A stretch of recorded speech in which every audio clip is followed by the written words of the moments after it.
I have been called a surrogate at a time or two in that campaign, and I did not have communications with the Russians. Back in January, Jeff Sessions told the Senate Judiciary Committee that something that wasn't true. And now the Senate Intel Committee intends to find out just how many meetings he really did have.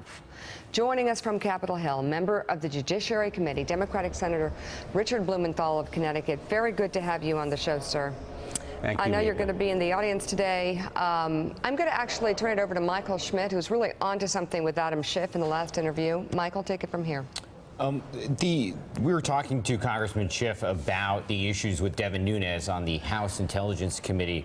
What issues in terms of the Republicans and their cooperation on this investigation would be an issue that the Democrats would say this is a breaking point and we're not going to continue working with you on this? For one thing, the refusal to issue subpoenas. My view is that subpoenas should be issued right away for all of the tapes that may exist, even to establish that they don't exist. Subpoenas should be issued right away and to preserve their existence. And I want a commitment from Jeff Sessions that he will not oppose those subpoenas on behalf of the president through the Justice Department. I also want a commitment from Jeff Sessions that he will resign if the President of the United States fires Bob Mueller. I think that it's a matter of fundamental conscience. The Republicans on the committee should cooperate in defending Bob Mueller. This investigation under the special prosecutor should be bipartisan. I called for it some months ago, and it is key to uncovering the truth. Do you think that if Mueller were to be fired, the Republicans would go along with appointing an independent counsel? Do you think that would create the political will to do that? I would predict, although nothing is certain, that there will be a firestorm, much like there was in the wake of the Saturday Night Massacre in the Watergate era, and that we will see legislation. And I know in the Senate, I can't speak for the House, there would be sufficient support, I believe, for some kind of independent counsel, probably through a 3-judge court, maybe limited to this investigation, but some kind of special counsel. And I think it would be Bob Mueller. There's nobody better qualified in the whole country in terms of his involvement as a United States attorney, as head of the FBI, a person of unquestionable integrity, and this attack on him to undermine his credibility, the smear campaign being conducted is unconscionable. Yeah. I want Jeff Sessions to denounce it. Harold, then Steve. Harold? Harold Ford, good morning, Senator Blumenthal. You've said that you believe that Attorney General Sessions is emerging as the key figure in this investigation. Building on Michael's questions, explain to all of us and to the public, if he were to have had 1, 2, or 3 meetings with the Russian ambassador, what is the implication or the seriousness of that in your mind and the minds of some of your colleagues on the committee?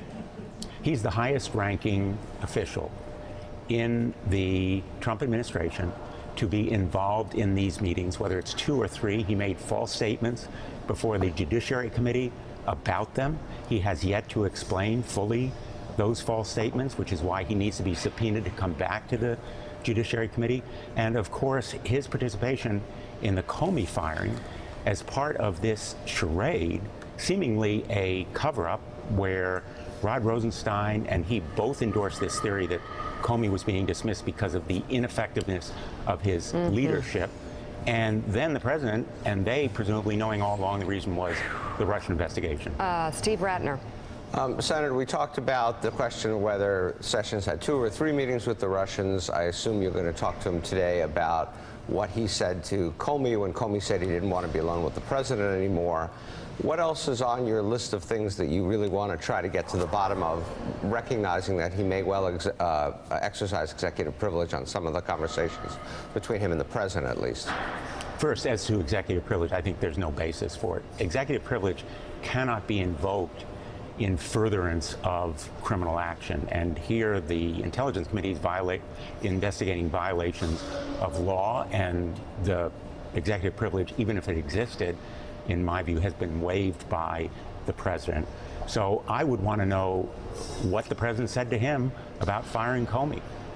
What gave him the reason to think that this cover letter that he wrote for the Rosenstein memorandum, referring to ineffective leadership, had any basis in fact, and was in fact really part of a attempted cover-up of the real reason, which was the Russian investigation. The reason it's key is, as you well know, and you've talked about extensively on the show, the Russian interference in this election and Trump campaign collusion with it has led to this unfolding obstruction of justice that is occurring right before our eyes in real time. And the effort to suppress it, to smear Mueller, to call it a witch hunt, is part of a calculated and orchestrated effort, in my view, to undermine justice and the credibility of this investigation. I think it has to stop. Senator Richard Blumenthal, thank you very much for being on the show this morning. And Michael Schmidt, thank you as well. Thanks for checking out MSNBC on YouTube, and make sure you subscribe to stay up to date on the day's biggest stories. And you can click on any of the videos around us to watch more from Morning Joe and MSNBC. Thanks so much for watching.